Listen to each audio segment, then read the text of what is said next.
التكبير الله اكبر رسالة يا رسول الله başlarını yakrara haydari haydari Hüseyniye Hüseyniye Ezzedye Ezzedye सरकारी दहशतगर्दी को बंद करो अल्लाह अकबर इस्लाम इस्लाम रिसालत या रसूल अल्लाह रिसालत या रसूल अल्लाह पछतारी वाकिनारे हैदर हैदर हैदर अल्लाह अकबर हमनाई रहबर अल्लाह अकबर हमनाई रहबर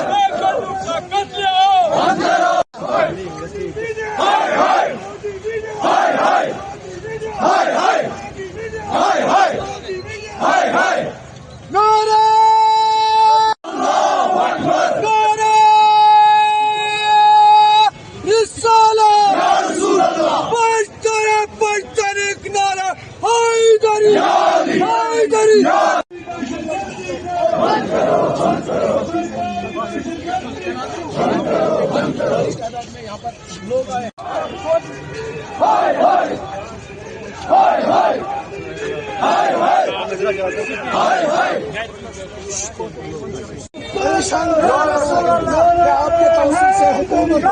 को ये मुतालबा करना चाहता हूँ, यह सिलसिला भी बंद हो जाना चाहिए। कहा जा रहा है आया जा रहा है कश्मीर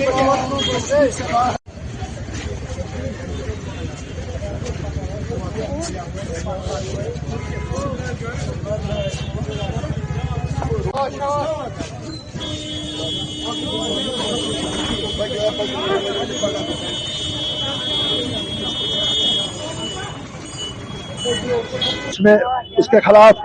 पूरी रियासत जम्मू कश्मीर के बाशिंदे बिला लिहाज मजहब मिलत मुस्लिम गैर मुस्लिम सब इस दरिंदगी के खिलाफ इस दहशतगर्दी के खिलाफ सरापा एहतजाज है और हुकूमत से यही मुतालबा करते हैं ये बात यकीनी बनाया जाए दूसरा ऐसा होलनाक वाक़ा नमूदार न हो पाए। इस सिलसिले में इक़दाम उठाए और इस बेईमाना साइना की तहकीकात की जाए, जो भी इसमें मुलविस पाया जाए उसको इबरतनाक सजा दिया जाए और कैदर किरदार तक पहुंचाया जाए। अगर साहब इस तरह से पहलगाम वाक़े के बाद ही कई बच्चों को स्कूली बच्चों को बाहर निशाना बनाएगा, क्या कहेंगे? इस सिलसिले में मैंने खुतबे में भी अभी एक बात कर रहा था, आपसे भी यही बात दोहराना चाहता हूँ। जो भी कश्मीर के बाहर कारोबारी लोग हैं या तालिब इल्म हैं उनका तहफ़्फ़ुज़ यकीनी बनाया जाए। जिस तरह ये पहलगाम का वाक़ा दहशतगर्दी है, इसी तरह कश्मीर के साथ ये सलूक भी दहशतगर्दी है, ये बंद होना चाहिए। देखिए हम मजलूम के साथ हैं। हमारा जो उजमन शरी शियान का नज़्बुल ऐन है वो मजलूमियत के दिफा में हमेशा खड़ा, चाहे मजलूम गजा में हो चाहे मजलूम कश्मीर में हो। जिस तरह ये वाक़ा रोनुमा हुआ जिसमें 26 बेगुनाह टूरिस्टों का खून बहाया गया, हम इसको हरगिज़ भी कबूल नहीं कर सकते हैं। ये इस्लाम के खिलाफ है, ये इंसानियत के खिलाफ है, ये कश्मीरियत के खिलाफ है और कश्मीर का एक एक फर्द इसको महकूम करता है, इससे नफरत करता है और जिन्होंने भी ये काम अंजाम दिया है उनको जो है करार वाक़ई सजा जल्द से जल्द मिले, इसके लिए हर एक कश्मीरी फर्द जनो मर्द जवानों पीर हुकूमत से मुतालबा करता है। अगर साहब आपकी सवाल जिस तरह से प्राइम मिनिस्टर ने कुछ ऐसे स्टेप्स लिए हैं तो उसके बारे में आपका क्या कहना है? देखिए जो आर पार जो इक़दाम उठाए गए हैं इस वाक़ा के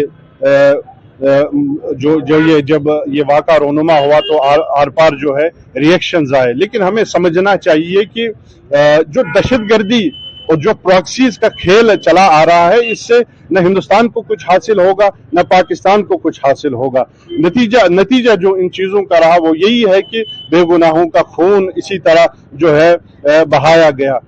आज पाकिस्तान को भी समझना चाहिए कि हमें अमन के साथ खड़ा रहना चाहिए, हमें इंसानियत के साथ खड़ा रहना चाहिए, और जो जिस तरह की भी दहशतगर्दी हो उसको महकूम करना चाहिए, उसको बंद करना चाहिए, ताकि अमन अमान की जो फिजा है जो साउथ एशिया में हिंदुस्तान और पाकिस्तान में कश्मीर में दोबारा बहाल हो सके। क्योंकि हुकूमतों को समझना चाहिए, जो फैसले लेते हैं उनको समझना चाहिए कि जो हमारे फैसलों का जो असर होता है वो हम पे तो नहीं होता है, लेकिन उनका असर जो पड़ता है वो एक आम इंसान पे पड़ता है, एक आम शहरी पे पड़ता है, एक आम शहरी का खून बहाया जाता है। तो इस तरह से फैसले लिए जाएं तो जिससे जो है दहशतगर्दी हमेशा के लिए बंद हो, दहशतगर्दाना अनासिर जो है उनको बिल्कुल महकूम करके उनको पाबंद सलासल करके उनको करार वाकई सजा देकर जो है वस्त एशिया में अमन की फिजा बहाल हो। कम से कम ये सीख और सबक इन बेगुनाह 26 इंसानों के खून से